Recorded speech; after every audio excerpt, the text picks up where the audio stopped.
Pets may not be good for the new carpet, but there's a growing body of evidence that exposure to animals could be good for your child's immune system.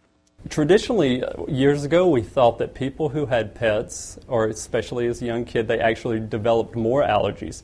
Recent research has actually shown that not to be true, and that kids who grow up in households with pets, cats and dogs, actually have fewer allergies as they get older. It's all part of what's called the hygiene hypothesis, the theory that the more nasties we expose ourselves to, the more resilient we become.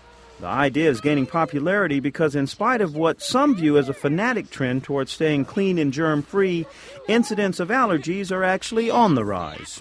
So we're not letting the immune system be exposed to the germs that in the days of our grandparents happened all the time. Research shows routine exposure to 2 or more pets over the first few years of life had the most dramatic impact on a child's defenses. Once we develop school age, the immune system is probably too far along for it to have too much of an impact. So we think probably the younger the better.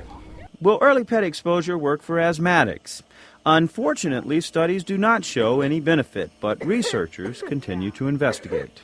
In Germany, they did a study on a dairy farm, and these kids actually did great because they played with the cows, and the incidence of asthma and allergies in those kids were extremely low. Before you turn your house into a barn, keep in mind that many allergies are hereditary, and early exposure may not be advisable. Not to mention, exposure can wreak havoc for the adult members of a household.